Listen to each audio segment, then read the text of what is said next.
Iya.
Oromoo sochii dinagdee keessa jiran jajjabeessuun dirqama mootummaa akka ta'e manguddoonni magaalaa Shaashamannee fi Arsii Lixaa gaafatan.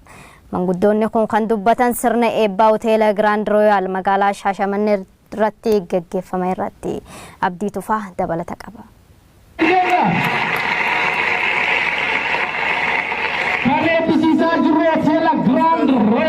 Ijaarsaaf turtii ganna 5 fi baasii qarshii miliyoona 58 kan xumure hoteelli Abbaa Urjii Afurii magaalaa Shaashamanneetti eebbifamee jira. Hoteelli kun hoteela barakaa Rabbi nu haa taasisu. Biyya ambaa keessatti bultii argadheen dheebuu biyya kootti dhangalaasuudhaaf abjataa ture magaalaa Shaashamanneetti dhangalaase jechuudhaan abbaan qabeenyichaa Xayyib Abbaa Foggee haasawaa sirna eebbaa irratti taasisanii dubbatanii jiru. Ergii Rabbi rizqii bal'oo naaf kenne gaafii sammuu kan koo gaafadhe keessaa qabeenya naa kenne kana biyya kan koo jaalatamtuu fi badhaatutti deebisee waan tokko gochuu qaba kan jedhu of gaafadhe. Namoota roga hundaan isaan cinaa dhaabbatan hundas galateeffatanii jiru.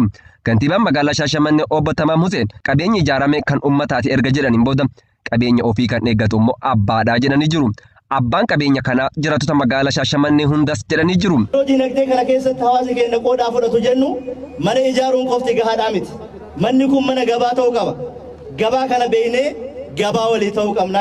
Sirna eebbaa kana irratti kan argaman hoogganaan biiroo aadaa fi turizimii Oromiyaa Obbo Kabbadaa Addisaasaa qabeenyi akkanaa ijaaramuun magaalaa Shaashamannee giddugala daldalaa taate gara industirii turizimiitiinis shoora guddaa akka taphattuuf gumaacha guddaa taasisa jedhanii jiru. Kan akka bosona harannaadha, kan akka gaarreen Baalee, paarkii gaarreen Baalee, gaara Saannatee kun hundas naannawa kanaan marfameeti kan jiru. Hawaasaan haroon hawaasaa as naannawa kana kan jiru. Kanaaf hoteelota akkanaa irratti magaalaa Shaashamannee keessatti investi gochuu jechuun magaalaa daldalaa qofa osoo hin ta'in magaalaa turistiillee gochuu kan danda'u. Sirna eebbaa hoteela Grand Royal irratti hawaasa bakka bu'uudhaan haasawa kan taasisan manguddoonni biyyaa deeggarsi mootummaan ilmaan sabaa tarree dinagdeetti bobba'aniif taasisu caalatti cimuu akka qabu gaafatanii jiru. Wanni inni barbaadu asiin bittaa soqatee lafa dhabee naamuun fuulee tana kaa'e. Lafa akka qaxxitaa abboostowwan urata kan nuu kennitanii investimentii bal'aa boo'ii akka ijaaru barbaanna. Galaa jira. Karaa maraanuu galchitani lafti ammallee hucuuca keessaan baanee cumbamteeteeti. Itti kennuu qabdani itti kennaa ilma kenna. Xiqqaallee aynata isaatiin guddaallee akka inni qabu itti kennaa qulfii bootaa itti kenna.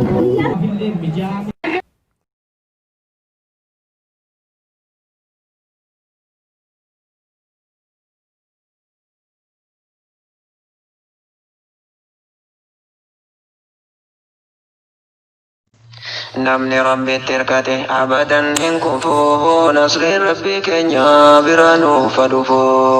Namni Rabbi tirkate abadan hin kufu nasri Rabbi keenya bira nuuf dhufu. Namni Rabbi tirkate abadan hin kufu nasri Rabbi keenya bira nuuf dhufu. Namni Rabbi tirkate abadan hin kufu nasri Rabbi keenya bira nuuf dhufu.